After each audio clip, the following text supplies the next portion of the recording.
ఇంత రాత్రిపూట నాకు ఎందుకురా ఈ గోళ చెలేస్తుందిరా బాబోయ్. మావా తప్పదురా మనకిది, ఎందుకంటే ఇది మన స్నేహితుడి ప్రాబ్లం కాబట్టి మన ప్రాబ్లం కాదా. వాడికి చాలా ప్రాబ్లం ఉంది కాబట్టి నాకు ఇంత రాత్రి వెళ్ళి ఫోన్ వేసాడు అది కాబట్టి కాక ఈరోజు అమావాస్య. అందుకే కదరా బయలుదేరుతున్నాం మన బాబా దగ్గరికి. నువ్వు భయపడుకో, నన్ను భయపెట్టుకో, నేను ఉన్నాగా, నువ్వు సైలెంట్ ఇది. బట్ మనం ఓపెన్ చేసి లోపలికి వెళ్ళేంత వరకు మనకేం తెలుస్తుంది చెప్పు. పద, తీసి వెళ్దాం.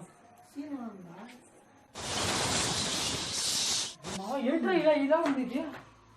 నువ్వు భయపడి నన్ను పర్లేదురా, అదంతా స్వామీజీ మహిమ. నువ్వు భయపడి నన్ను భయపెట్టకరా బాబోయ్. నువ్వు రా, నేను ఉన్నా కదా నా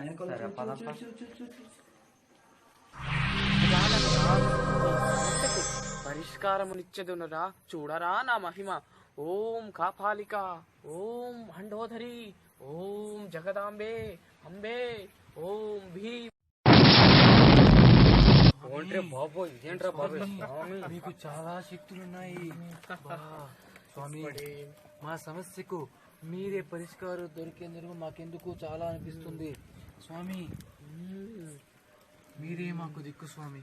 ఓం భీం ఫట్ స్వాహ. ఓం భీం శాకిని డాకిని మోహిని కింకిణి ఆవాహయామి ఆవాహయామి.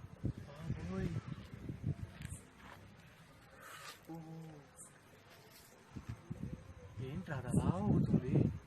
ఎందురా బాబోయ్ నాకే తెలీదు. సరే ఓకే, వదిలేయి. స్వామీజీ ఎక్కడ ఇంతకు? స్వామీజీ కనపడటం లేదు, ఎక్కడున్నాడు? ఇంకా ఎన్ని దారులు ఎదకాలి? ఒకరా స్వామీజీ.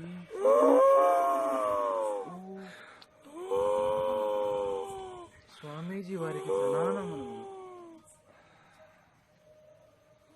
స్వామి ఏంట్రా ఇది? ఇప్పటిదాకా ఒక్కొక్కటిగా కనపడి ఇప్పుడు మూడు తరా కనపడితే నాకే అదే